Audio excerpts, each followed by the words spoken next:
Dacoit చిత్రాన్ని ముందు నుంచి కూడా ఎంతో అద్భుతంగా సపోర్ట్ చేస్తూ నమ్మి మా ముందుకు తీసుకొచ్చిన ఇంత బ్లాక్ బస్టర్ అందుకున్న producer heartiest welcome to you ma'am. Thank you. Actually చెప్పడానికి ఏం మాటలు లేవండి. థ్యాంక్ యూలు అయితే అందరు చెప్పేసుకున్నారు. 2 సంవత్సరాలు తిట్టి తిట్టి తిట్టి అందరి చేత సినిమా తీసుకుని ఒక స్టేజ్ ఎక్కి థ్యాంక్ యూ అని చెప్తే బాగోదేమో. సో ఇండస్ట్రీలో అవును, నన్ను మొన్న ఎవరో చిన్న సెటైర్ వేశారు మన వంశీ గారు, వచ్చి క్లాసులు పీకుతావని. కరెక్టే, ఒకసారికి తెలిసి వచ్చింది. ఇప్పుడు ఒక సినిమా తీయటం అంటే దాంట్లో ఎంత ప్రాణం పెట్టినా కూడా, మనం ఎంత కష్టంతో సినిమా తీసినా, ఎంత ప్రాణం పెట్టినా, దాని చుట్టూ ఒక సినిమా చుట్టూ ఉన్న యూనివర్స్ అనేది మనం కంట్రోల్ చేయలేం. అది కంట్రోల్ చేయలేని పరిస్థితుల్లో దాన్ని దాటుకుంటూ ఆ సినిమాని జాగ్రత్తగా చూసుకుంటూ, కొన్నిసార్లు చాలా కోపం వచ్చేది.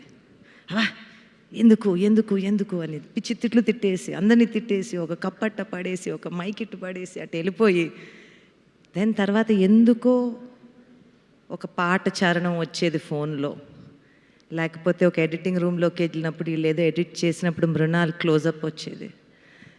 సెట్లో కూర్చున్నప్పుడు శేష్ ఏదో చేసింది వాళ్ళు ఎడిట్ చేసి చూడు అని ఇలా చూపించేవాడు. అవి చూసినప్పుడు that was the energy and that was the fuel to keep going. I think ఇది సినిమా అంటే ఇప్పుడు మనం బిజినెస్ అని ఎన్నో ఎన్నో మాటలు అనుకుంటాం, కానీ నాకు తెలిసింది సినిమాయే. ఎందుకు మీరు ఇండస్ట్రీ గురించి చేస్తారు అని అన్న మాటకి వాస్ గారు, నాకు ఇండస్ట్రీలోంచే అంతా వచ్చింది, దాని నుంచే అంతా వచ్చింది. ఇక్కడే పెరిగాము, ఇక్కడే ఉన్నాం, ఏదన్నా ఇక్కడ దాటుకుంటూ వెళ్తే ఇక్కడ ఏదన్నా వదిలి వెళ్ళాలి అనే చిన్న కోరిక తప్పనిచ్చి ఇంకేం లేదు. Cinema industry has given us everything, given me everything I know. నేను ఈరోజు ఒక మనిషిగా ఇక్కడ నిలబడి ఇంతమంది మంచి మాటలు నా గురించి వింటున్నానంటే it's only because of cinema.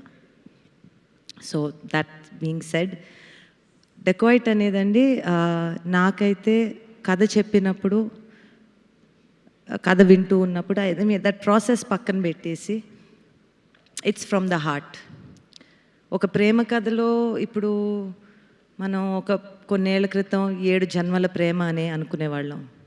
దాని తర్వాత ఒక జన్మకి ఒక ప్రేమ కథ ఉంటే గొప్ప అని అనుకునేవాళ్ళం. ఇప్పుడున్న పరిస్థితుల్లో ప్రేమ అంటే ఏంటో అంటే మారుతూ ఉంటుంది. ఏదో రిలేషన్షిప్ అంటారు, మ్యారేజ్ అంటారు, సిచ్యువేషన్షిప్ అంటారు, ఇంకేదో అంటారు. సో ప్రేమ అంటే ఏంటి అనేది ఒక చిన్న ప్రేమ కథ తీస్తే, ఈ కాలంలో ప్రేమ కథ తీస్తే ఇంటర్నల్ బ్యాటిల్స్ కాకుండా, ఇంటర్నల్ బ్యాటిల్ అయితే ఉంటుంది, ఒక అమ్మాయి నన్ను మోసం చేసింది అంటే ఆ బాధ ఉంటుంది, కానీ what is the highest level of love, దాన్ని ఎత్తుక్కుంటూ ఐ థింక్ మనం అది ఆలోచించినప్పుడు I felt dacoit was an expression, is an expression of pure love. So that was the fuel for me. Everybody did very well, everyone did their job and more and all of that, but ఒక కథకి ప్రాణం ఎక్కడి నుంచి వస్తుందో తెలియదండి. ఆ కథకి ప్రాణం పోసిన షనీల్కి, శేష్కి, రవి గారికి ఐ హ్యావ్ టు సే, ఆ కథ లేకుండా, ఆ కథ చేతిలో రాకుండా, ఆ కథని చెక్కకపోయి ఉండుంటే, the way they all sculpted it, everyone sculpted it.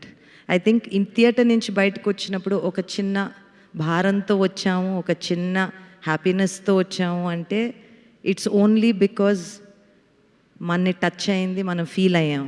And cinema is only meant to do that. It is meant to make us feel. And I'm happy that Dacoit has made you feel. Thank you all. Thank you.